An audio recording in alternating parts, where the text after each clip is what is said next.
Okay. Got it? Yeah, I'm just working. All right.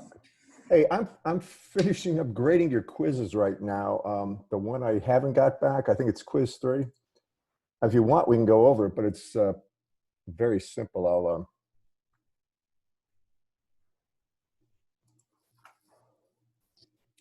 wait until, I can start right now. It's a straightforward quiz, and I'll just do it with the doc cam. I got to get that thing going.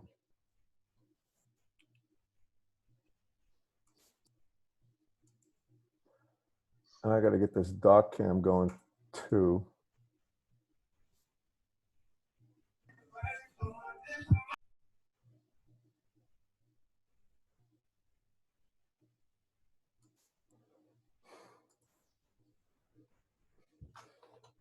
How many people do you have in there? I can't actually see it right now. You're muted, Johnny. I think we have 6. Yeah, we have 6 or 5 students, I guess. Well.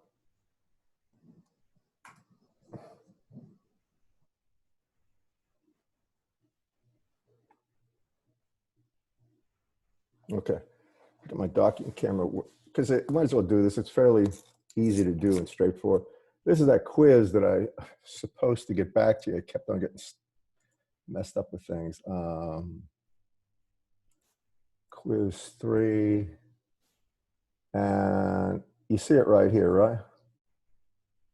Y'all see it? Yes. All right. It says a 2 centimeter long antenna operates at 1 gigahertz with an unknown current I, and it's centered right here. And it's centered, the origin aligned with the z-axis at a distance of 4,000 meters. Theta equals 45 degrees. The average power density is this. Determine the following. So right off the bat, the way you normally do this is first you see what kind of an antenna it is. You've got the length and you've got a frequency, so you can get the actual wavelength, or excuse me, you can get lambda, and that's 30 centimeters. And then when you check L over lambda, it's 0.0667. That's less than 0.1 lambda, so it's a short dipole. Everybody okay with that? What people are tuning in? Okay, I mean, I'm just looking, if you can turn on your video, it helps me, but I mean, I can't force people. Once you do that, you know that for a short dipole, and here's where I'm gonna go with this. I'm gonna pull that off, and I'm just gonna say, I know if I have a short dipole, it's sort of anything, the average power density from any short dipole or small loop antenna will always be equal to the average, or to the power radiated over 4 pi r squared. This is one way to do it. You all follow me? That's isotropic power radiation, right? P rad over 4 pi r squared. Then you multiply it by the gain effectively. Well, for a short dipole, it's 1.5 times the sine squared of theta. Does everybody agree with that? Just to make sure, because we got to test Monday of making sure all this is second. I mean, it should be instinct by now. You don't even need to really think too much. You got that, everyone? All right, now we're after P rad. So we have this, we know that theta is 45 degrees in the problem, if you recall it, right? So the sine of 45 degrees is 1 over square root of 2, right? And if you square it, it'd be 1/2, correct, class? All right, I'm saying that. So that means that P rad would be equal to simply 4 pi r squared, and then it's going to be times P av over 1.5, and then times 1/2, because I know that sine of theta is 1 over square root of 2, sine squared would be 1/2, and I can take it down there. Do you all agree with that, class? And that means that this is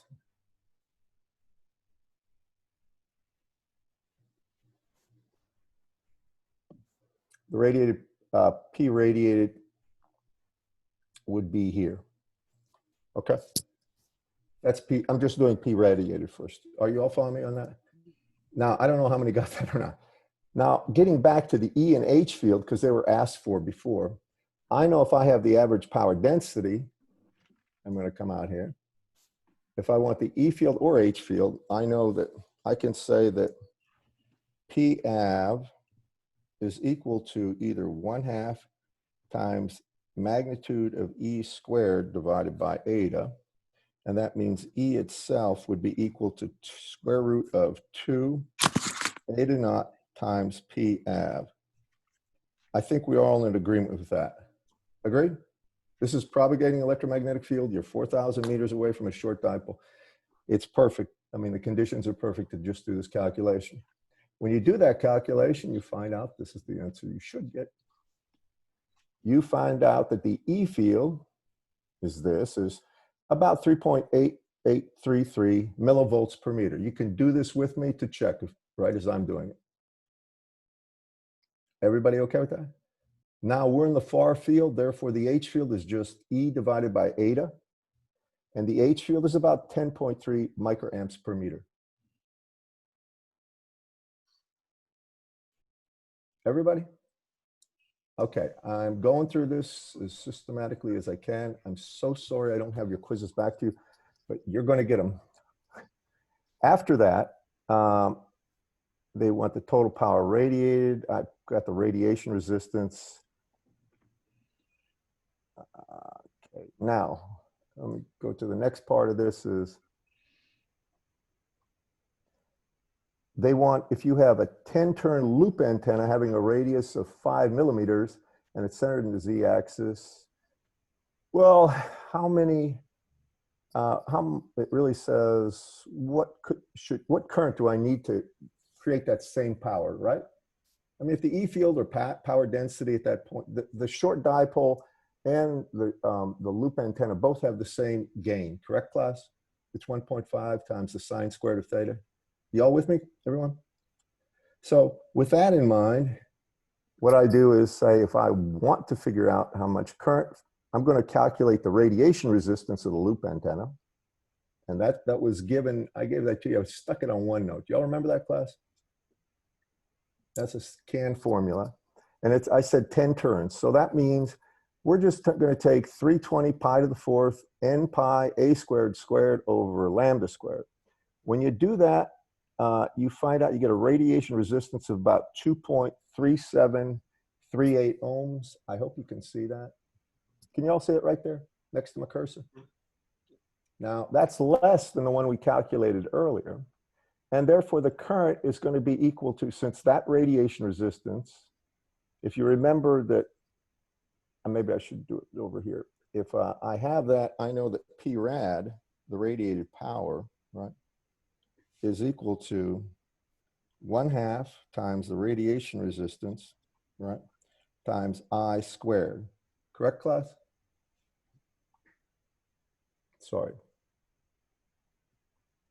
Yes. I'm sorry if it's messy. And therefore, 2p rad, right, r rad divided by r rad. So it's 2p rad divided by r rad square root. That would be I. And for that one,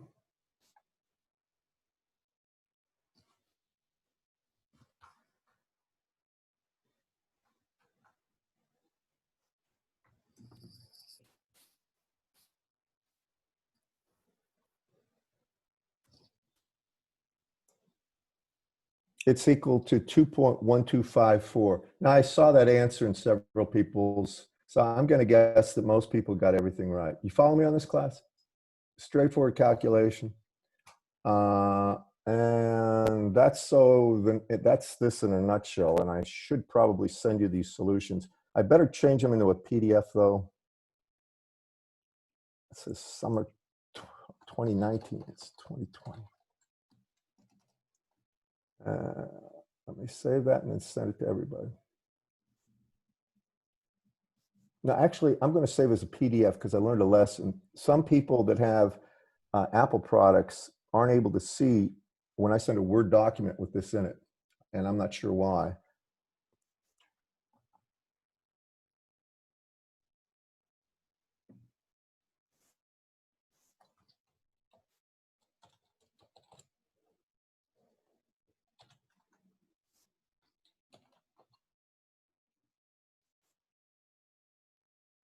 I'll just email everybody, okay? wanted to get this out of the way because you got a test on Monday, so I want to make sure I get it to you.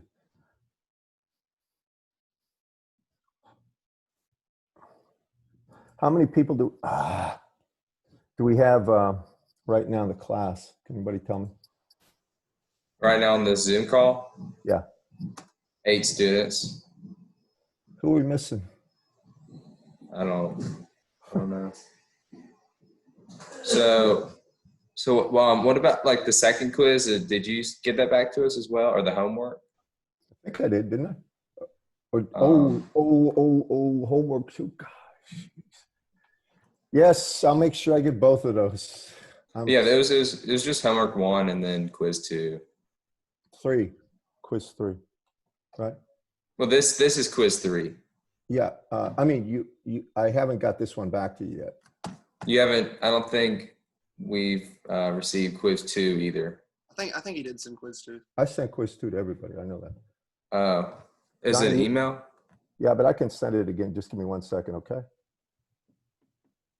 Make sure you get this first, and then I'll send it.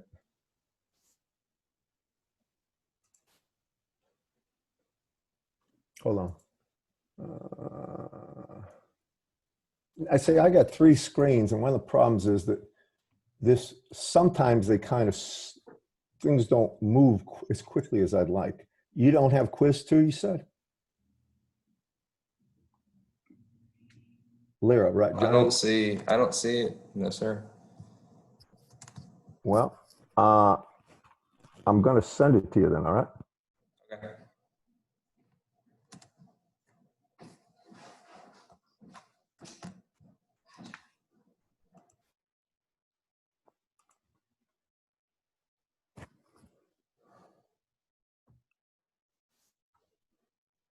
Yeah, I got it on June 13th. Check this. Should be coming your way.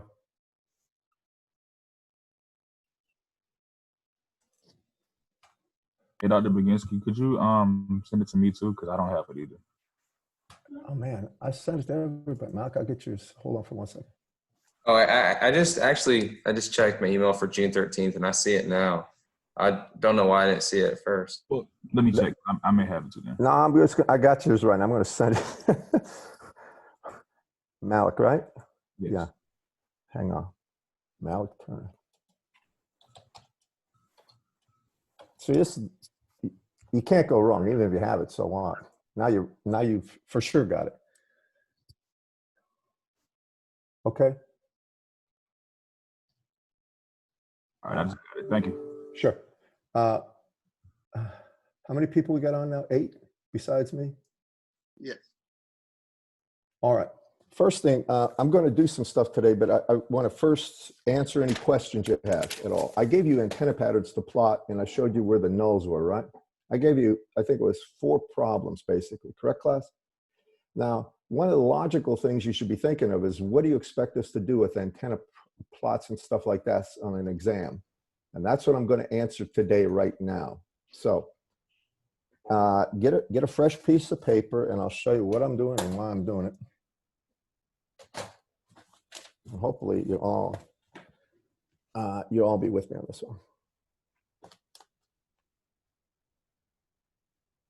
I wish this thing would sharpen up quicker, but it doesn't. All right, so with antennas, the first thing I do is say, if you have an array is just a bunch of antennas, they're going to assume they're equally spaced. And let's say we have n elements, all right? And it's on an array like so. Each are spaced by distance d. Okay. Now this is just the array itself. You can assume these are isotropic radiators. What'll happen is there's going to be an effect called an array factor, and I just put it as array factor. Wentworth does not use this. He uses the square of this for power, but this is more important for a couple of reasons. The array factor says this, that if I have a distance r away, and remember, these are all basically parallel lines, right, to the point of observation of the electric field if it's a long way off. Do you all agree with that? Basically, you go a mile away from something that's a centimeter long, and you got centimeter spacing between elements. Everything's in parallel, okay? Now that distance is r to the point of observation. And what I'm going to do is calculate this array factor at a point here. The array factor would be simply equal to n. Well, really, no, don't do that. It would be equal to the sine of n times psi over 2 over the sine of psi over 2, where psi, please mark this down, psi is equal to beta times d. D is the separation distance. Beta is 2 pi over lambda times the cosine of this angle right here, cosine of phi plus alpha. Now, I didn't state this yet, but each one of these things has the same current magnitude. That would be, but there would be a phase, a progressive phase change. And everybody follows me? So the phase is going to change the same amount for each antenna. Agreed? Can everybody see this okay? Now I want you to see that. So this is the antenna factor. Now this is the thing that we look at when we want to find out how much magnification or enhancement happens to the E field. If you wanted to take a look at the E field, please listen to me carefully. First for array, just get that down. That's the array factor, right? Now suppose I have that same array, right? I'm just going to show you like this. And I go ahead and I say, remember the angle we worry about is this angle right here. It's the angle that the radius vector r makes with respect to the array, and it's given the symbol phi. Are you with me? Please get this down. It's real important. Now, if I have short dipoles in this direction, just draw them in as best you can. All right, short dipoles in this direction. I know the E field for a short dipole is equal to J eta, right, times beta, times the length of the short dipole, L, right, times e to the minus j beta r over 4 pi r. Correct, class? That's just the E field in the phi direction, but it's times the sine of theta. You all see that? Now you notice the orientation I put these things in. I have this array in the horizontal direction, but the orientations of the dipoles are vertical. I'm going to call that the z-axis arbitrarily, all right? Now I want you to see this. Can everybody see what I'm talking about? Do you mean sine of phi Where? on the E field? Yeah, this is sine of theta. This is theta. Oh, okay, okay. Oh yeah, okay. You're ahead of me. I'm gonna tell you how to adapt that. All right. Now this theta is measured from the vertical direction, right? Now the way I've aligned these things, do you see the sine of theta is equal to the cosine of phi? I want you to first make sure you see this. D, can you see this okay where you're at? You could just nod. You got it? All right. This is a real important concept. The way I've aligned these things, the sine of theta is the cosine of phi. Correct, class? All right. Now I'm going to plot versus phi, so I can rewrite this and say that the E field I'm actually talking about, and there should be an I in here, I left it off, would be equal to J, if there were short dipoles, beta L over 4 pi r, all right, times I, times e to the minus j beta r, and then cosine of phi. Remember, the sine of theta is cosine of phi. Got it, everyone? Now, the actual electric field from this would be the element. You could call it ELEM. This is the electric field from one element. But the electric field caused by n elements in an array setup like this at a point here, with this being this being phi reference right there, the total electric field will be equal to the E element times the antenna factor. Everybody follow me on that. Clear, class? Now, Wait, so the E field, say that again, sorry. it's the E total would be equal to the element field, it's this field, times the array factor. I'm going to write it out in a second. I'm just showing you what it is. So that means it would be equal to j eta I over 4 pi r. Then it's times L, actually times L, times e to the minus j beta r. That's just the phase term, times cosine of phi. Then it's times the sine of n psi over 2 over the sine of psi over 2. Do you all see what I'm doing here? Did you forget a beta in there? Eta beta, yes, I did. Thank you. Thank you very much. But you all see what I'm doing. Just taking the E field, multiplying it by the antenna factor. But I had to do one thing that was critical. I had to make sure that this angle phi, if I'm plotting versus phi, I had the correct trig function in there. They wanted the sine, but the sine's measured from an angle from the vertical axis to the radius vector, right? The big difference is I don't have theta per se. I have phi, so the sine of theta is the cosine of phi, and that's the point I'm making. All right, now, what does that pattern look like? And this is where we're going next, if you're with me on this. So far, so good? Now I'm gonna do this in octave, if you don't mind. We don't have to use octave. You can use whatever you want. I'm using it just because it's, for me, easier. Did I stop sharing? Are you still able to see the screen? Yeah. All right, let me get Your desktop, yeah. Yes. Let me get octave up. All right, so this is octave, in case you haven't.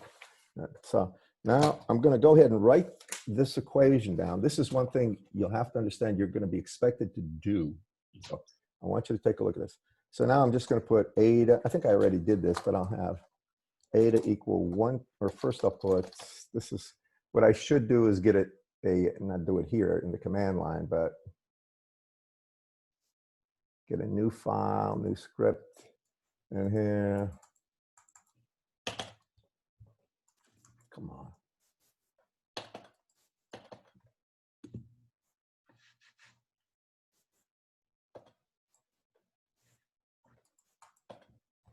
All right, and I'll just say antenna pattern. All right, now I'm going to make N10 just for the heck of it. I'm going to make L, say,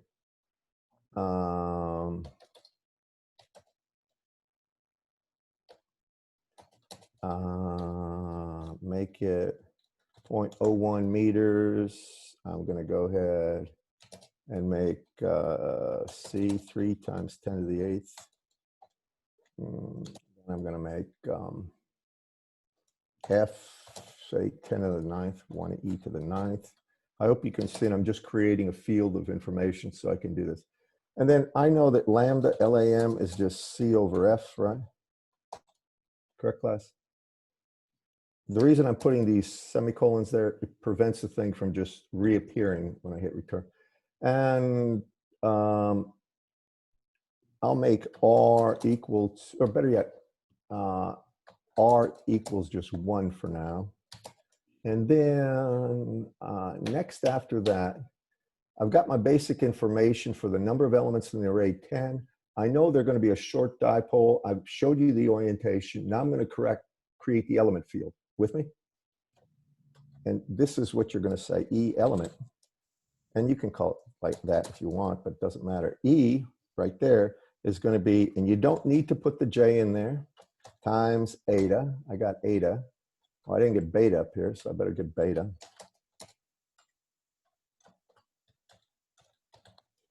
I just used LAM for lambda. Beta times L, right? And I don't even need the phase, e to the minus j beta r, because I know that's just a phase term. I don't even need the j in front of there. Are you okay with that? I don't care about phase. I care about magnitude. Trust me, that's the only thing you care about. Then I'm going to take that, and it's going to be divided by 4 times pi times r. I just made r1 for the sake of simplicity. Then it's going to be multiplied by 1.5 times the cosine of phi. Correct, class? Now, here's something I have to do. I didn't define phi, so up here, I'll say phi equals lin space. I hope this function exists for octave. I'm going to go from 0. Now remember, this is phi is measured from the vector pointing in the direction of the array to the radius vector r, right? It's measured from the actual direction of the array to the radius vector. Everybody got that, class? So it's real important, you know. So it's the lin space from 0 to pi, not 2 pi, just 0 to pi. And they're going to be maybe 100 points. You can put any number you want there. Are you with me? That just creates a whole bunch of phi values, right? Where'd you get the 1.5?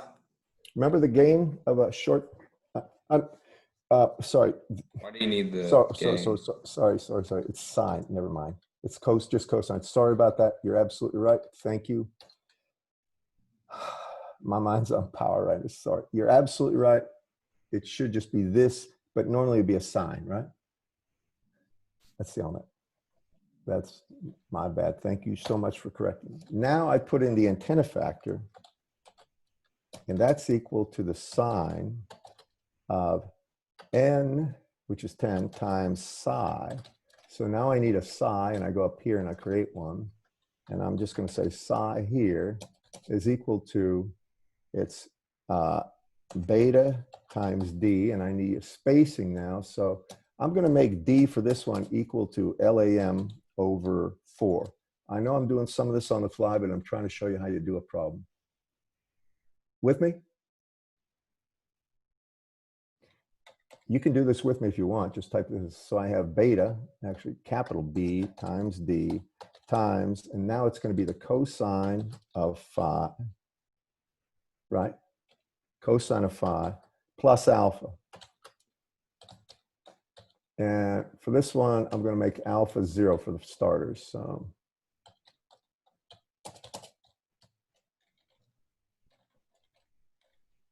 all right. It's going to be sine of n psi over 2 divided by the sine, actually dot division, the sine of psi over 2. The reason I put that dot here, it means it's element by element, not matrix by matrix. And you got to be careful about that. You got to be very careful. So that's the antenna factor. Now, after that, I'm going to plot just the antenna factor. So I'm going to plot, or I'm going to get a polar plot. Polar of phi, comma, and just, and do ABS of the antenna factor. I just want to take a look at how it varies, okay? I'm going to run it. First, I'm going to have to name it, but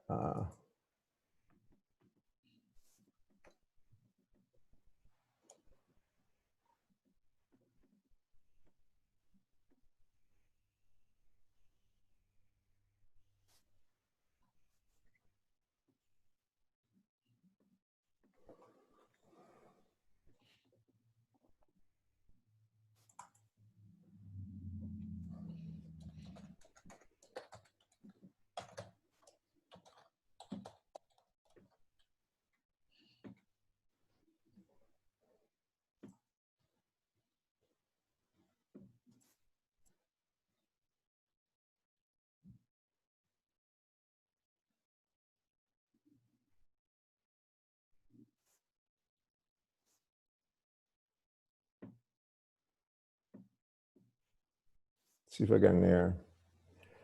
I do. N undefined.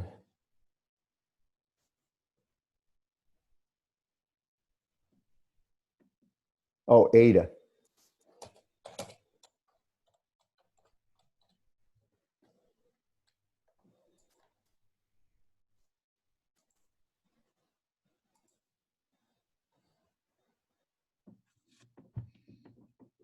Hope you can see this. Y'all see it? All right, now this is the 0 axis. So this is the axis of the array. And this is how the antenna pattern would look for all the conditions. All right, that's just the antenna pattern. I should say array factor, just the array factor. Please listen. Now I'm going to go ahead and I'm going to change that. I think I can hold that constant, but now I'm going to change something. First thing I'm going to change is alpha. Now I'm going to make alpha like pi over 6. So now I'm changing what the progressive phase shift is. And when I do that, I think it's F5 just does it.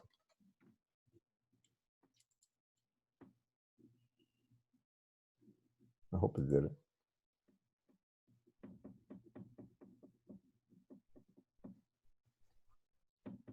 Yeah, it did it. So now you see how the antenna changed, the beam, right?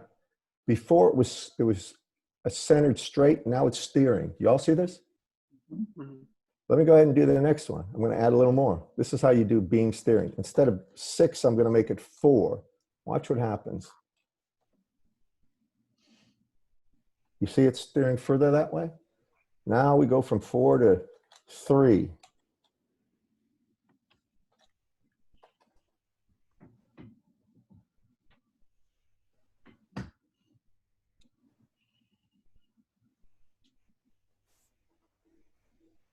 With me? Couple of comments here. Can you all hear me okay? Mhm. All right. This is the main beam. It's the largest, it's the one that has the longest, the largest value. If you think of the radial axis being it's normalized at some point, but you can all see that this is what's called the main lobe. All these are called side lobes. You see how the power density would be so much less, the electric field strength would be so much less at a given radial distance. So these are called side lobes. This is the main beam. And what I've been doing is I went from 90 to about 45 degrees just by changing the value of alpha. I haven't changed the current magnitudes. Are you with me on that? This is how beam steering occurs. And we could have a little program on this. Now I'm going to take it down instead of 3. I'm going to take it all the way down to just 2.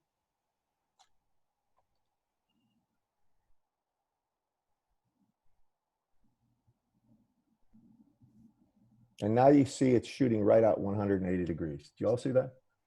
This pattern would be symmetric, by the way, if you went and if I took it instead of from 0 to pi, if I made this 2 pi, and I made this 200 points.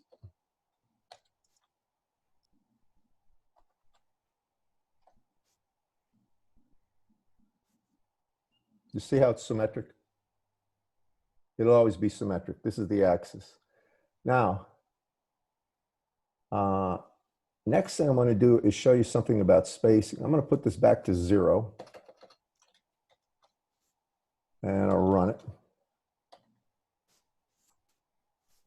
Matter of fact, let me try this so I don't have to keep doing it. Clear all,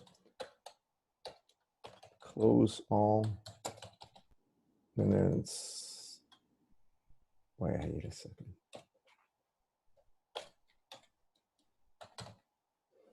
Let me see if this helps.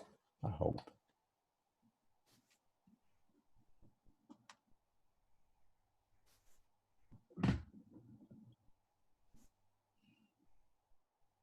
Oh, I got to do this at the top of the program, not the bottom, or it clears everything.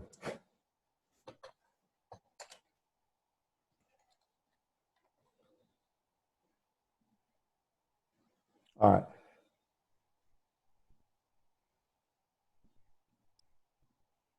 You all see this pattern? Mhm. All right, now I'm going to change the actual spacing. Instead of lambda over 4, I'm going to make it lambda over 3.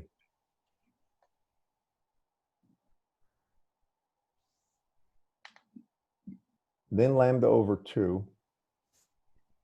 I don't know if you can see much change, but you're about to. You see how it's getting tighter and tighter? And then finally go lambda over 1.5. That's when you're going to get something weird happening. You see that huge number of side lobes? I mean, just a huge number. Mhm. Finally, when you go to a spacing of 1,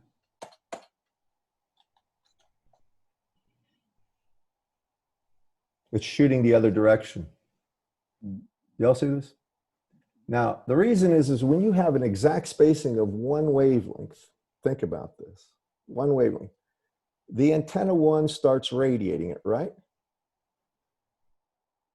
When it goes one wavelength away, it's in perfect constructive interference with the next electric field, You all see this? And there would be perfect constructive interference. So that's called an in-fire antenna. Whenever you have an array antenna and it's shooting all the energy, the main energy down the axis of the array, it's called an in-fire array. In-fire array is better. Okay, with me? Something I'm going to tell everybody. If you have a spacing anything larger than lambda over 2 between each element, you will have 2 points in space that will have the same field intensity. It's called a grating lobe. Now I'm going to show you this. Let me actually back this down. Let me go to lambda over 2 first, and I'll explain something. I hope this demonstration, it's a little better when I do it in class and I have this and I can draw on the board, but for now, work with me on this one. Everything's the same, alpha 0. The only thing I'm going to do now is I'm going to make the spacing lambda over 2, and you're going to see something. Hopefully. It's straight up, right?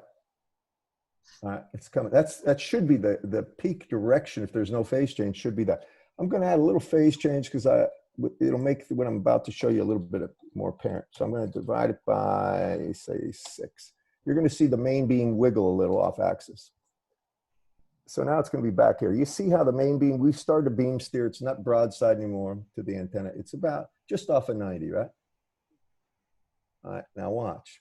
When I increase the space in between, instead of lambda over 2, make it lambda 1.5. So now it's less than a half wavelength away, right? It's 2/3 of a wavelength between elements, right?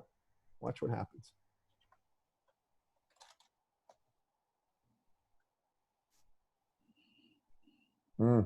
It's not that apparent.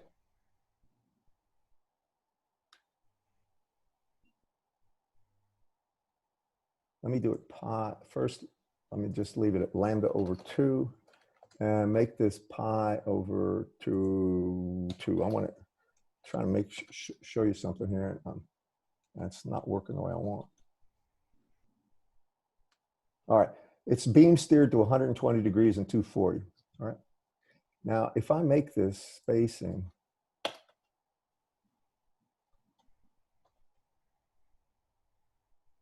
you see how you get 2 beams, right? Can you see you have 2 main beams? The spacing is less than lambda over 2. I made the spacing on this one equal to be lambda. So it's a full wavelength between each, right? And therefore, you get 2 main beams, which means if you have a target plane here, just think about this. Say you got a plane out here, and you look on your radar, you're going to get a blip here. And I'm doing this, I'm going a little ahead of myself, but the transmitting pattern of an antenna will be the same as the reception pattern. Do you follow me on this? So if you see 2 things like this, well, this is horrible, because then if you get a return, right? Suppose when you're scanning and it's this is the configuration of the array, you got a certain phase angle, and all of a sudden you get a radar return here of a target out there. You don't know if it's here or if it's here. And that's the reason you have to keep the main beam, or you have to have the spacing less than lambda over 2, or you get these grating lobes. So now, if you're steering at a small angle from 90, it's not a problem. But for the sake of what you're doing here, if we go back to lambda over 2, then you'll see this problem vanishes. Okay, there's 1 main beam. Y'all with me? Yeah. Now, here, I'm going to go ahead and multiply it by the element pattern, and you're going to see something. Remember, the element pattern is a dipole in the vertical direction, right? So if it's in the vertical direction, like it's in 90 degrees to this array right here, it should have a maximum radiation at 90 degrees, or at 0 and 180 on this graph. Do you all agree with me there? Right? So let's see what it is. So now I'm going to take this. I've got my array factor. And did I put my element factor? Yeah, there's the element. Now I'm going to go ahead and say that ET total is going to be equal to ELE dot star with the array factor. All right. And then I'm going to plot, not that, but I'm going to plot ET. Maybe I should plot the element pattern just by itself first, so I can plot ELE, just so everybody sees it. I got to take the magnitude of that.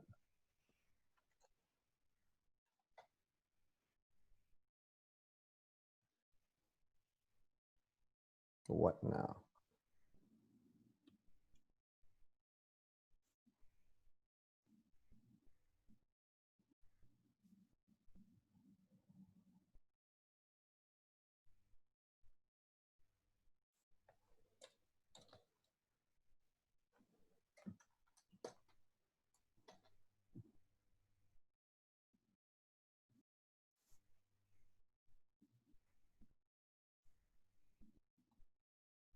Line 4.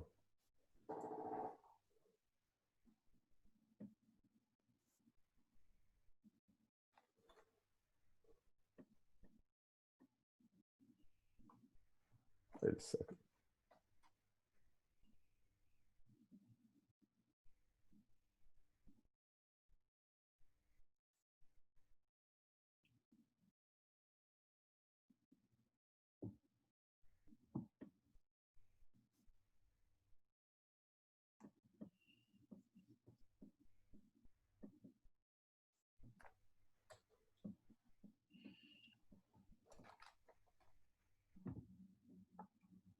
All right, that's just the element. That's a half-wave dipole. I mean, sorry, a short dipole pointed in the z direction. You all see that? That's the right pattern, isn't it, class? Should look like that. All right, now if I take this and I plot ET, the total field,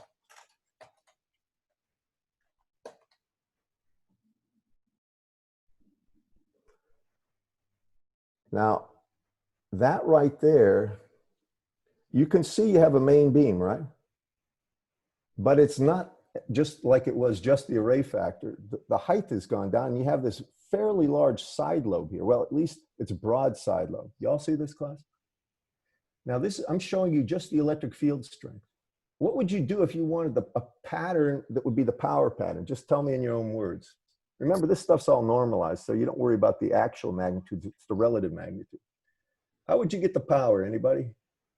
What's average power density in terms of the electric field? Anyone?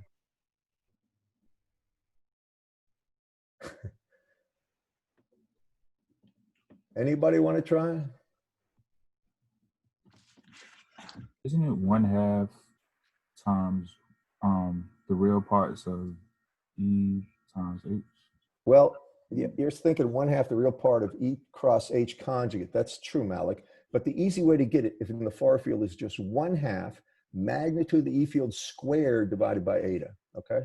Okay. Now, what it means is that the power pattern is proportional to the square of the electric field, is my point. Do y'all follow me? So if we wanted to figure out the power pattern, we just take this, right, and square it, because the square of the electric field is proportional to the power pattern. Y'all with me on this, class? Everybody? And you don't have to, remember, it's all relative when we do patterns. So the actual, you don't have to worry about the actual length. What we'd like to do is scale everything when we rotate out to have a peak value of 1. So you find the maximum value versus any angle and divide that maximum into the value to show it. So when we take this, if we take E field dot squared, that's what I'd like, correct, class? Let's see what that looks like. Now, I hope you can see the power pattern, not the electric field pattern, shows a lot of power in these side lobes here and here, and very little power, very little power in the side lobes right here, the ones you don't want, and a lot of power here and here. Can you all see that? I'm going to do a little beam steering and show you a couple things that happen. This is what alpha equals pi over 2, and it's shooting at about 45 degrees. Actually, probably about 60 degrees from the horizontal axis. That's what it looks like to me. Yeah, it is, right? It's 60 degrees. If you take 180 minus 120, you get 60. Now watch what happens if I just let alpha, first I'm going to let it be 0, and you're going to see something weird happen right here.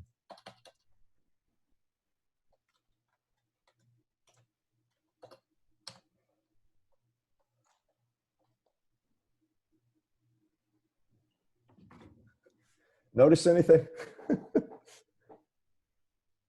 Here I have no phase change, but I want to make note of what's really going on. I have d over 2 is the separation distance. So it's a half wavelength apart, but the elements are oriented in a vertical direction, correct? Now try to understand this.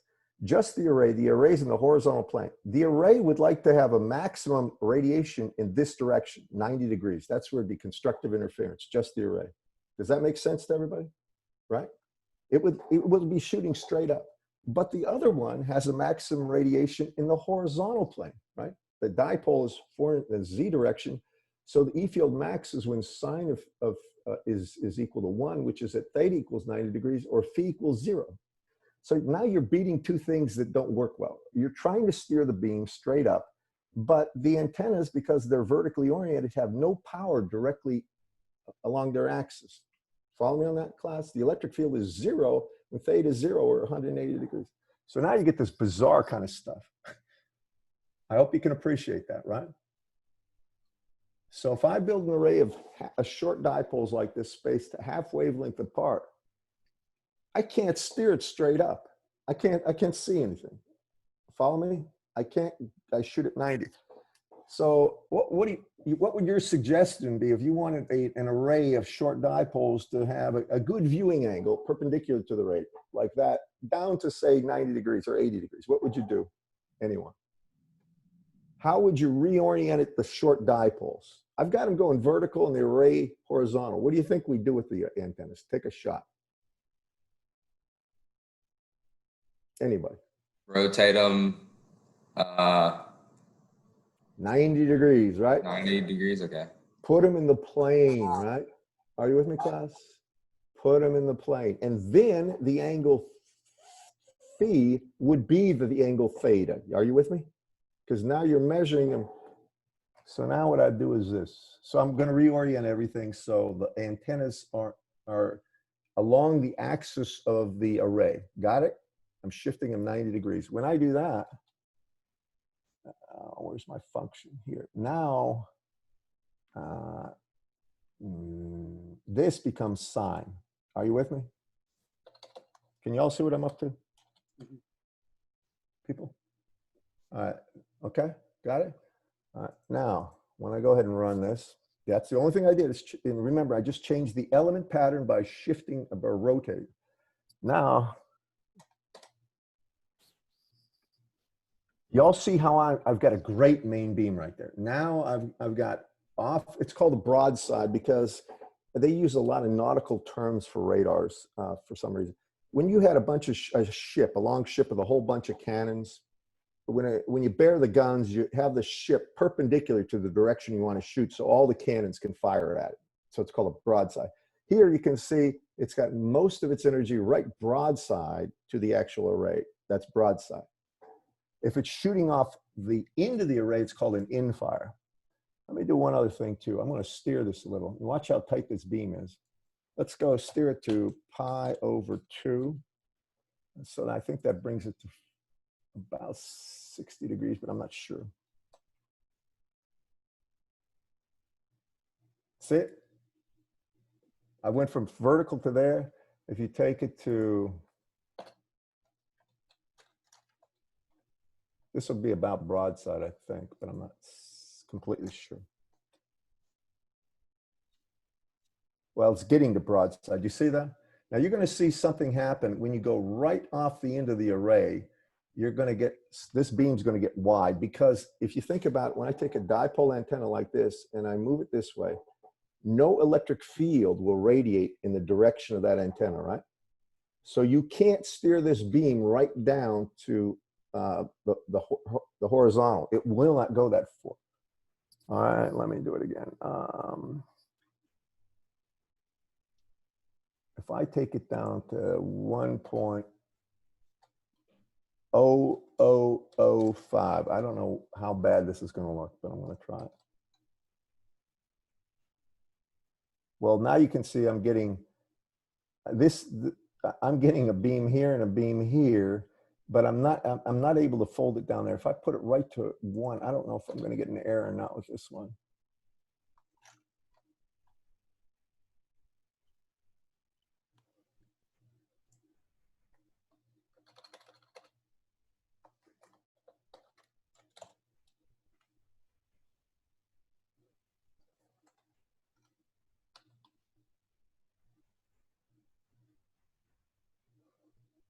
It goes through a crazy transition, but the moral of the story is I can't steer it down to 90, I mean, to the horizontal. I can't, because the electric field from the element will not shoot out direction, right?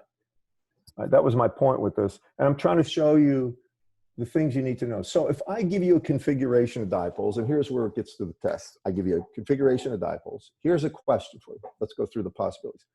First, I want to see where the nulls of the pattern are if with antenna with the elements. So it wouldn't be this complicated. For this one, what it was, use lambda over 2. Let's make it lambda over 5. And make alpha equal to 0 at first. And let's take a look at this. All right, that's a pretty, there's no side lobes. You all see this? It's perfect, right? About perfect. And remember, I've taken the spacing between them and made it lambda over 5. Now I've got the distance between them smaller and smaller.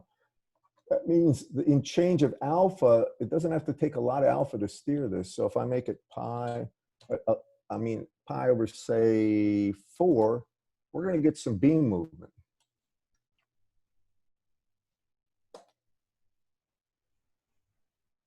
You see it steering? All right. Here's a question. I'm going to say, and that's not, I would normally steer it to like 120 or 150, something exact. All right, and I'd say with this configuration, where's the main beam pointing? Reasonable, right? Class? All right, now, some people. 120, right?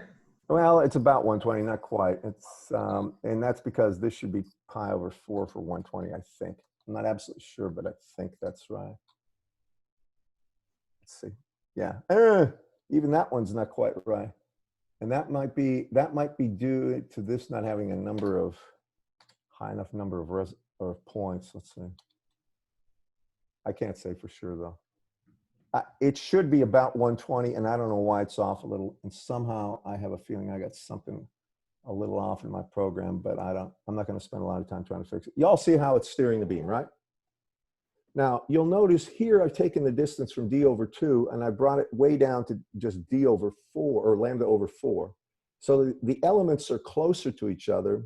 And now what I'm doing is by steering the beam, I'm having a very narrow I have very little side lobe activity, and I'm able to steer it. There's a lot more to be said about this than antennas, but you need to get a feel for the basics. So I could ask this. There's ways of figuring all sorts of things out. If I give you a set of conditions like this, and I asked, maybe I'll ask you the power density with the elements, n elements with say a short dipole arrayed like this. Just follow my train of thought. Say if I'm 4,000 meters away, and I want to know what the power density is at 60 degrees to the array angle, because that's 120, so it's 60 degrees from here to here, right? And I'd literally show you. Well, what you would need to do, you would have to first calculate the electric field from just a short dipole, right? Then you multiply that electric field by the antenna factor. That's this thing right here I'm highlighting. Now you have the electric field at that point. Remember, R here would be 4,000, right? And you have to make sure you got the sine of the proper angle, because the dipoles are oriented this way. Then you get the electric field for the entire array, and then you would say the power density, like Malik was talking about earlier, would be 1/2 the magnitude of that electric field squared divided by eta. Are you with me? I'm not going to ask you to do power patterns for a test. I mean, the antenna patterns. I may ask for that for a homework, all right? But you have to appreciate what I'm showing you today. You have to have an appreciation for that. And I think I am going to give you a homework about this in a little bit. But once we cover radar, because then you'll have you'll have a greater appreciation why that's important. What we're actually doing here when we're running this, like when I run this one, I can make a little movie out of this on MATLAB, but I'm going to go ahead and show you how a real radar works. Basically, a real radar sprays energy according to this profile, if it's power, and it'll spray energy around. You've seen these things, haven't you? How you basically, if you look at the old monitors, you see a green line that's rotating. And if there's an aircraft or something, you get a blip, right? That's old movies. All right, that's called just a standard CRT display. And what they're doing is whenever a lot of power comes back from an area that they're shooting from, they figure out how far away it is by the actual delay time of the pulse. And then they figure out the relative intensity by the power, by the amount of power density back at the antenna. And that's a simple but logical way of explaining it. There's a lot more details about this. They don't send one pulse, they send hundreds and hundreds of pulses. And then they do something called coherent integration. Noise just averages out, but the power gets amplified, and they find out both distance and relative size. And relative size is a little tricky, but you can get a relative size of a thing. So this is really what happens with a real antenna array. We electronically steer the beam, all right? Or we can manually just move the antenna. You all see movies where even today, modern radars, a lot of the stuff for like Raymarines products and products by, let's see, probably all the marine vendors. I'm trying to think of some other ones. What they'll do is they'll have rotating antennas, because it's cheaper to do this way, make a rotating antenna, and it'll be a dish antenna, and they'll figure out from that rotating antenna pattern if there are, in fact, any ships out there, any rocks and stuff like this. You all know what I'm talking about, don't you, class? Revolving antennas, array antennas. Okay, that's another thing I want to talk about. So I would ask you on an exam for 10-element array, short dipoles, possibly maybe half-wave dipoles. If I'm out a distance r at a given angle, what the electric field strength would be, what the power density would be, or possibly say, this is the power density out there, how much power is being transmitted. Reasonable? So you'd have to figure out the electric field from the element, then you would have I, right? Then you'd find the power transmitted by one element, multiply it by n elements, and you would find the power, total power. But that's the kind of questions I would ask. I hope you can appreciate this. The only thing the array does is magnify the electric field value at a distance by the number, by really the antenna factor, and that's really what it does. But for every element you have, you're radiating that much more power. If the first element had 1 watt and you had 10 of them, the total array would be radiating 10 watts total. Are you with me on that? Did anybody do any of these antenna patterns? This is the one that people normally just, I don't need to do it. Because I'm going to give you some homework about that once we cover the aspects of radar. All right. Any other questions today? I hope this helped. I mean, with this stuff right here. Did it help everybody? I have one question about theta and phi for this. So it's going in the horizontal direction. So from the horizontal would be theta, right? Yeah, and that means it's phi in mine, right? Because if you think, let me go to my document camera. Yeah, that's my question. How do you tell between difference between theta and phi from just this graph? Well, theta and phi are defined based on the direction of the antenna axis, not the array axis. So the phi is defined from the array axis. If you have a short dipole, and please make sure you understand, it doesn't matter how it's drawn, but if you have a short dipole like such, and this is the radius vector r, and I want the electric field out here, that's my goal. This has some I, make this dl, I mean just L long. Well, the electric field out here, we know has a constant of j eta beta times I over 4 pi r times e to the minus j beta r here. And then there's one other term, the sine of theta, right? Can you all see that? Mm-hmm. Now, this theta right there is this angle. All right, it's measured from the array axis to the radius vector. So if my antenna was in this direction and I wanted it some distance r away, this would be the theta. Now, don't get hung up in thinking theta has to be measured from the z-axis. It doesn't. It has to be measured from the direction of the antenna, the individual element, to the point of or to the radius vector. You got it, everybody? Gotcha. Shivam, are you driving, Shivam? I mean, can you see this or not? You're just listening? I can. I see it. All right. And Malik and Ganga, you, Lee, or Lai, can you guys see it? Because I can't see you. You can, Malik? Yeah. Yes. I'm making sure. Now, by the same token, one more time, when we talk about an array like that, that's the axis of the array. Right? And the angle phi is always measured with respect to the axis of the array. That's real important. It's very important. And remember, these two, this could be equal to that if the antenna, if you have horizontal dipoles right here, then phi is theta, isn't it, class? But I started out where phi was not theta, and you had to adapt either the element or the array pattern accordingly. Got it, everyone? Okay. So phi is always with the array. Gotcha. Yep, and it should be in your book. And make sure in these notes you have this available. Okay. Now, a few other things I'm going to tell you about antennas that I don't spend a lot of time with this, because we don't go through the actual calculations mathematically, but I'll just tell you some things that are useful to know. And it's about other types of antennas in the game. The most common type of antenna you're going to run in is going to be either a parabolic dish or a horn antenna if you want a lot of directivity.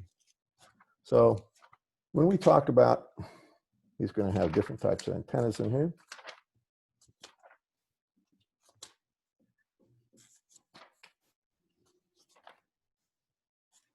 I think he shows a parabolic dish, but maybe not. Okay, these are horn antennas that he's showing on page 477. Do y'all see in class? Here's the deal with horn antennas that you have to understand. If you look here, you see how there's an outer surface area. If you just take a look at the outer surface that would be in that square box, just as if you're launching electromagnetic wave before it came out. Y'all see that? And then you see back here, it's fed by what looks like a waveguide, right? It looks like you're about to feed it with a waveguide. You all see that? Now, the approximate gain of these things, I'm going to write in my book, or I could call it D. I like to use the word gain, is about equal to the area A2. That would be the area right there of the rectangle where it's opening up. You all see it? And it's divided by the guide, the A1, divided by the actual area of the guide. Can you all see that, everyone? So if you get a horn that's real long, the gain of that thing will be a lot. I mean, if you get these big horns that just start at like something like a 90 gigahertz feed, and we used to have a lot of these, and then they come and they got an area that's 1,000 times the area of the actual waveguide. That means the gain is 1,000. And if the gain is 1,000, what is the gain in dB anymore? Because this is how antennas are rated, high gain antennas. If I have a gain of, say, equal to 1,000. Is that 40 dB? Then, well, not exactly, but what do we do? If we want gain in dB, what is it? 10 log 10? Gain dB, that's 10 times the log of the actual gain G, right? Actually, Isn't it 20? Is that 20? now gain is a power, right? Correct, class? Okay, yeah.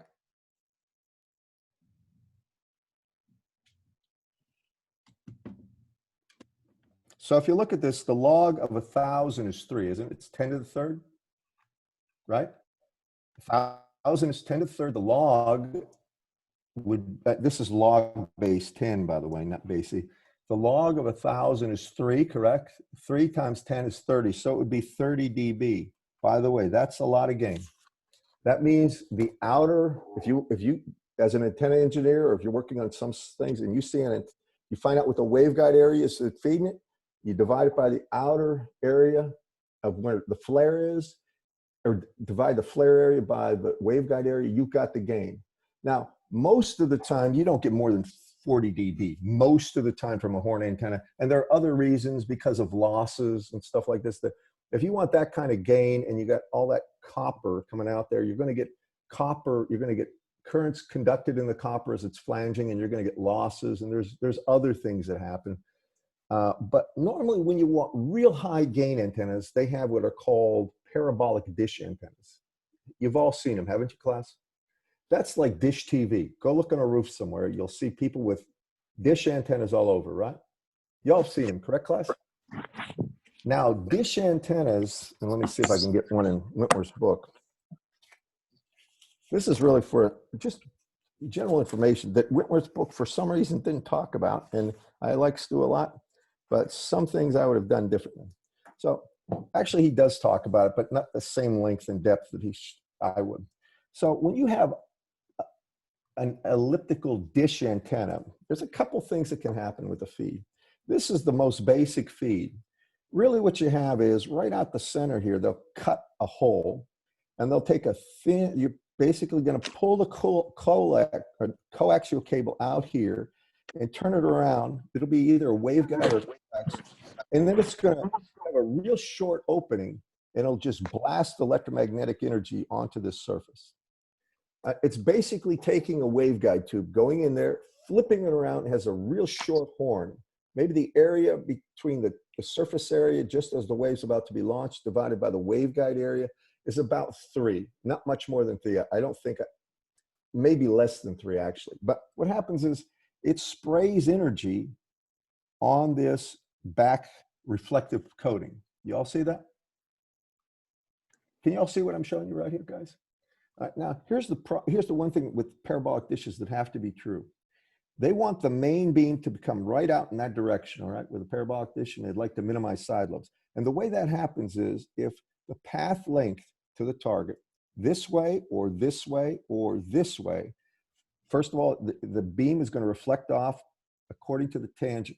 If you take a tangent, it'll reflect off at an angle that'll be basically, if that's the normal to the tangent, it'll be the same amount off as it is coming in. And I'm not saying that very well, but it's going to reflect off just like a billiard ball hitting a bunker on a table. The angle it comes in at, it's the angle it comes off at. The actual plane it's going to reflect off of will be a tangent line that I showed you right there in purple. And this is the most basic way to doing it. And these can have huge gains. Now, the gain on this is about equal to, this area of the feed antenna right there, the outer area, divided by the actual, it's not a curved area, but the actual disc area, as if it was, you looked at the cylindrical surface by itself, which would be pi a squared, where a would be the diameter from here to here. You see what I'm saying there, class? So you take the outer area again, divided by the horn area, that's about the gain. Now, you get a little lost because when you're feeding the structure, some of this stuff is some of the wave is going to actually hit the antenna itself as it's passing through there. There's going to be some loss, but it's minor. It's very small. Okay. There's another type of antenna. These get more and more advanced. So this is one where you keep the feed at the antenna entrant. You cut a little hole in it, and then you blast high energy on this, and it's going to be a narrow band. So this is going to have high gain, and it's going to hit an actual, it'll be a circular, or it'll be a spherical surface, a hemispherical surface, and that's going to reflect energy back into the main dish and then reflect it off. Now, some people are going to say, well, why do that? I don't have all the reasons. Wentworth probably talks about why it's more useful, but this will allow even higher gains. You just have to understand that it's something through trial and error, they find out. I believe these have higher gains. I'm saying that because anymore, I'm not sure what the state of the art is. But that's the reason they do them, to achieve higher gain. Something that happens too that I'm not mentioning, Riggs's antenna class will cover it. You see the edges here? Now, any of this radiation that radiates over here or here or here, it's not reflected, so it's lost. And there's no way to just stop that energy right there abruptly from, you know, just stop it. There's some that sprays off the ends of these things. You just got to understand they do. All right, so some energy is coming right this way and this way, and there's nothing you can do about it. Less energy is sprayed off here and here from this hyperbolic reflector because of the actual way that they can curve this thing can prevent it. Here, no matter what they do, they get near field energy coming off here. They can't get around it. And another thing I'm going to tell you, thank God I've never had problems with this. Whenever you see high power antennas, like high power microwave dishes, and if you ever do any field engineering on any of the cell phone towers, you'll see a microwave dish. It's a simple circular dish antenna at the top. Have you seen these guys? You know what I'm talking about? It's a dish about that big. Usually it's black a lot of times. It's like that. And it's a microwave link. Now that's high power. So if you get near that, right off the edges, it can spray you and you can go blind in the eye. I don't know if you've been told about this in any of your other physics courses, but the bad thing about electromagnetic energy, if the intensity gets up, is not on your skin. I mean, that's bad. It's the eye, because it heats up the iris and you go blind. Have you ever heard of welder's dots, anybody?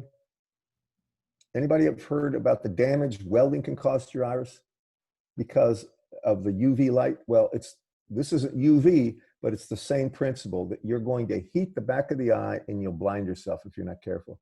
And I am very, very careful around high power microwave stuff because I know what can happen. You can literally end up blind for life. And it's something where the iris does not restore itself. Once it's gone permanently, unless they come up with some medical advance with stem cells or something. It's gone for good. So I'm warning you about that. And I don't think right now you haven't had to do anything with microwave energy, but this is my fear sometimes. You're young engineers, you're going to get entry-level positions in companies. Some of you will be in small companies. A small company assumes one thing: you can do anything. All right, so they stick you in there with a microwave dish they're working on for the US Army, and you have no idea how lethal that can be to your iris because you don't know. And so not knowing any better, you go there and try to do your best, and you can end up blind. And there's an old thing I'll tell you about. I was on the carrier Eisenhower back in '87. USS Eisenhower was a military consultant out there doing electronic warfare.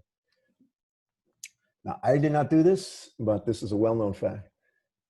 If you just take a bunch of hot dogs and you take a dielectric rod and stick them, like these things kites are made of, plastic, stick them on there, and you push it up to where the antenna is 30 or 40 feet in the air, you'll cook those things. But you know, when you're cooking the hot dogs, you're also spraying energy downward at yourself. And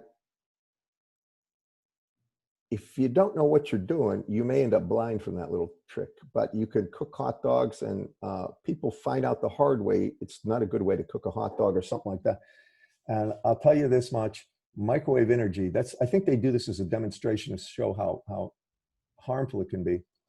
If you get, like a megawatt kind of transmitter, and you stick something in front of that thing, not only does it barbecue that thing, but it scatters energy, so you might be barbecued if you're holding a stick. That's sort of something I always throw in there for the effect, so hopefully you won't forget it if you're around this stuff. Treat this stuff like it can be lethal when you're messing with it. Even microwave ovens, don't try to re-engineer them so they can stay on when you open it. You don't want to mess with that. You see what a microwave does to your what? A glass of water, it'll get boiling in no time. So that's only what? 500 watts, maybe 1 kilowatt. When they're talking about megawatts, I mean, that's insane amounts, just an instant, and you're blind. So don't do that. That's dish antennas. Wentworth doesn't even really have formulas about it. He doesn't go through the analysis of them. So I just want to introduce you to the concept. Now we're basically done with antennas. all right, in terms of the antenna itself. But I'm going to show you where we're going next. And I know it's 2:31. Well, I'm going to tell you where we're going is going to be the Friis equation and the radar equation. So the Friis is right here, radar is here, and I'll pick that up Wednesday after the test, okay? Now, can I answer questions about the test for you? Yeah. What homework is it going to cover? All of them, All of them, all 1 through 13? every single one, guaranteed. All my tests are cumulative. Gotcha.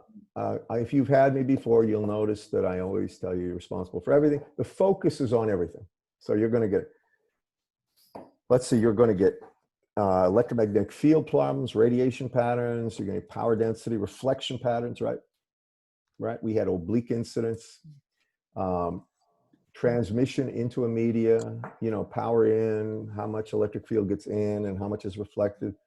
You're going to get waveguides. You had waveguides, right? Think about the typical one I give you. A waveguide of a certain length with a load and a generator, and how much power is going to be delivered to that, to the actual load on the waveguide, the electric field or the voltage, that kind of question. We don't cover circular waveguides, so there's no questions about it. I may at the end of class, if I have time, do it just because it'll help some of you, because you will be working around circular waveguides at some point. The things with antennas, you know, it's really first finding out what kind of antenna you have, short dipole versus, you know, half-wave dipole or an arbitrarily linked dipole. From that information, then you can find out the electric field for the element. And if you have loop antennas, you know how to do it, right? Right, in loops, you can do that. I will tell you that I do not expect you to be able to do anything with arbitrarily long dipoles. I don't. But for half-wave, short, or loop antennas, I expect you to understand all aspects, fields, the E and H, the power density, and then if you put them in an array structure, what will happen? Anything I might ask, okay? You have to know how to get the input and P or the radiation resistance, right? Got to know that. And remember the one thing that was tricky about a half wave, if you cut it down to be 0.485 lambda, then you got no imaginary part of the resistance or the impedance, right? It's just all real. That's an important aspect of that. Make sure also that you know how to use, I mean, what the monopole is and how you're not going to have a dipole on the ground in general for AM antennas. They're going to be monopoles, right? And therefore the directivity is doubled, but the radiation resistance is halved, things like that. Got it, everyone? Gotcha. And then, if possible, can we maybe schedule an office hour, like sometime this weekend, maybe this Sunday, for any like last minute questions?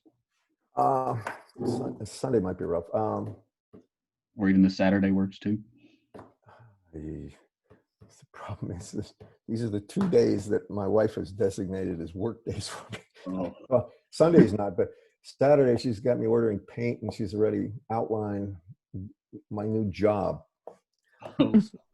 which is not, look, you're going to find out when you're married, you gotta be nice to each other, try to help out. I don't like the idea, but I don't have a choice. I'd rather go fishing. Back to tell you this, that could we do it Friday by any chance? Like Friday in the afternoon or not? You want to do it, look, if you want it Sunday night, how about this? And I don't know what the plans are because I don't know if I have anything at church or not. But Sunday, say 7 to 8 o'clock. That'll work. Sunday night. 7 to 8 o'clock. And y'all have my phone number, right? Mm-hmm. Mm-hmm. All right. Brandon, why don't you cue me? And if there's a lot going on, I mean, if there's certain questions, and you guys got a group me page, right? Or something like that? We do. Mm-hmm. I have not been on it. If you don't want me on it, I won't get on it. It's not a problem. But if you want me to answer any questions on there, I'll be happy to be on it. That, or just send me the question. Send me something that I can answer for everybody and Sure. have everybody on it. I don't want to answer a whole lot of the same question over and over if I can help it. Sure. Sounds good. Thank you. I'll be sure to send it to you before One Sunday. last thing, I have not been in any meetings in the last couple of days that discuss this problem exactly, but I understand there's been a huge increase in the number of cases in Lee County of COVID-19. I don't know if you've heard this or not. one piece of advice: stay out of the bars, stay out of the restaurants, even though it's probably dying to get in there and have some fun, doing something with your friends. But the more I'm hearing about this stuff, the more I hear that, oh yeah, there are people with absolutely no symptoms. And then that's the one you hear about. Then you hear about the 20-year-old girl who's dead. She really didn't have any pre-existing conditions. So that's the kind of stuff I don't like thinking about. I have nobody in my class, either class that I know of, that has it though. I'll say that. But somebody has a friend, 3 of his friends have it. And I don't know if it's in this class or the other class. I think they're all recovered now. Oh, they are? Okay. Does anybody know of anybody else that has it besides Austin? I know of faculty and staff that have it, but they're I know a lot of people that have gotten it. Have you? Yeah, I think they're all fine. Well, as long as they get over it. It's Yeah. the ones that don't. We've got, what, 1 death for sure that I know the guy, Roger Rice died. And then there's Pat Dye is perished in part because of that virus. Then there's, I think we got a bunch of staff mainly sick with it. But I haven't heard of how many are in the, they don't tell me how many are in the ECU, in the emergency care, basically now it's a COVID ward they have at the hospital. They won't tell you that. They'll just tell you that they're sick and in the hospital, but they don't tell you if they're in ECU or whatever, where are they? Because if they get a ventilator, then it's really critical. That's the only time they do that is to save a life. Do y'all know with a ventilator how it works? They do a tracheotomy on you and they stick it into your lung cavity. Mm-hmm. And that way it forces air through there, forces oxygen so you breathe. And I know a woman just had a tracheotomy because of the flu. And thank God she survived, but she was in critical care for several weeks. She's a faculty member. She was only about 45. So it's a serious illness. Anyway, that's my take on it, and hope you stay safe. Any other questions? Do you know how many questions are going to be on the exam and the timing? That's as predictable as the sunset. Yeah, there'll be about 4 questions, but each one are multiple parts. So when they say how many questions, it's a loaded thing. There's 4 major concepts usually, sometimes 5, where I will add something like in that quiz you took where all of a sudden I threw in, well, what if a loop antenna of 10 turns is used? Right? But the major theme is the same. And then the timing, we're just going to get the entire class. Oh yeah, but I'll give you 15 minutes earlier, probably. And what I'll give you is probably 15 minutes later. I try to give you as much slop as I can. Awesome. Thank you. Thank you. I know it's a pain. And, first, I don't like teaching this way. You may actually enjoy receiving information because you don't have to drive up to campus and fight all that. But an in-class presentation of this stuff is so much better, in my opinion. Mm-hmm. I'm just doing my best. Can y'all understand the way I'm talking and the lecture I'm doing? And if you have suggestions, let me know. Sure. Now, I don't foresee this. To me, this does not look like a huge amount of material. It really doesn't. There's not a lot of things here that are super complicated, but it does require you to have a keen understanding of what everything means. Okay. And anything else for the good of the group before I let y'all go? Hey, have a great 4th. I guess Friday you have off, right? Mm-hmm. Could you have solutions for all the homework and quizzes? The solution for the quiz I sent you, didn't I, D? Yes, You sir, I got the email. You got the quiz solutions, right?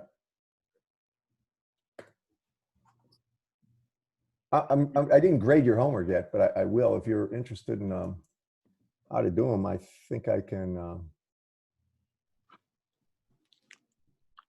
I think I can do it right here. We can work them out, but it's, I think, fairly straightforward. Let me just get this for you. Which homework are you talking about?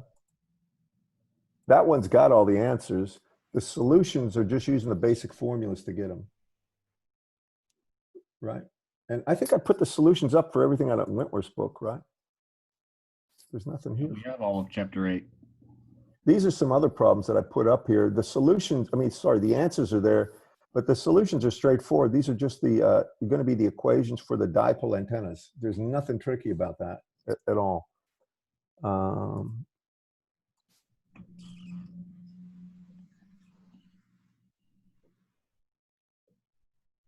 That one's there. If you find one you want specifically, let me know, D. I mean, there's also, I didn't mention this, but there's also optical waveguides or fiber optics.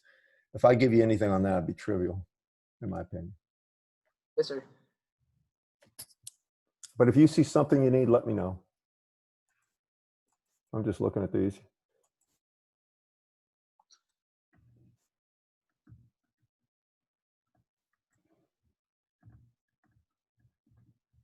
Oh, I think I corrected this. I didn't put the answers down, but I think I corrected and for the first one. All right. Anything else, guys? Good. You hearing any rumors that you can clue me about that I'm not hearing? Which is most stuff I'm not hearing. I'm not hearing anything about football season. I've been talking. I walk down the street and my neighbors want to know, is there going to be a football season? I think there is. I don't know what it's going to look like, but I think there is. Are there any electrical classes going on in this second mini-mester on campus? Double E, I checked with my department chair. There's absolutely no classes offered by our department in the second semester mini-mester. But Brown Hall's room 238 is being used by some class for something. I don't know what it is. They're making students come to campus? All the classes allow students to just Zoom, right? So they have to have a method for a videotaping and then, basically doing a Zoom in class, which means somebody has got to be using either a document camera or a laptop with a camera and actually recording and broadcasting. Now, supposedly with these things, they're trying to make it so that if a person has a question, they can ask it too from a distance. And I have no idea how that's working. I'll hear about it. Yeah. I may, this fall, I think I'm going to have to do all Zoom on a 3810 class. It's EE for non-EEs, and I got 93 kids. I may go into a classroom and just bring one grad student to record me in real time and just put it on Zoom for everybody. And then if they have questions, just answer them as they ask. But it's going to be it's going to be a pain in the butt is what it's going to be. Y'all haven't, I mean, all your classes are Zoom, right? Does anybody have any 2 classes this summer or more than this? Mm-hmm. Is a professor using a document camera or no? One class that I have is just completely online, so it's all pre-recorded lectures from last semester, and then another one is another document camera. That's Panopto. People do that. That is a one-way feed. It's, in my opinion, terrible because students like interaction where they can interrupt the teacher and either point out an error or ask a question for clarification. It doesn't matter what you're teaching. You want that. You want to be able to interrupt and ask. Right. That's why you're paying for this course and not watching a video recording. Because MIT has got this course recorded. I'm sure I can give you links to my old lectures from years gone by of this course, and you can watch a more complete presentation of the material. But if you want it, I'll put them up. Matter of fact, I'm kind of curious which ones I have available. I'll give you at least one more. How's that? If I can find it.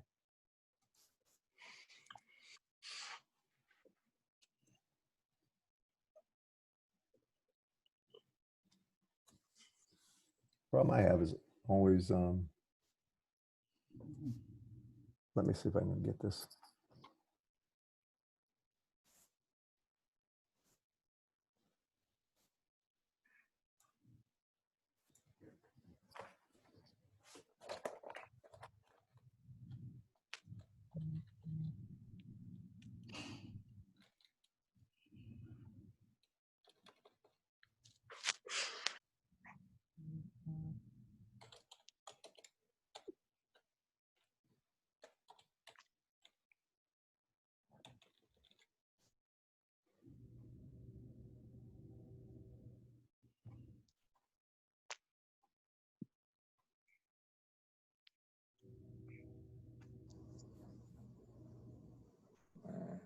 I think I'm going to stop recording now.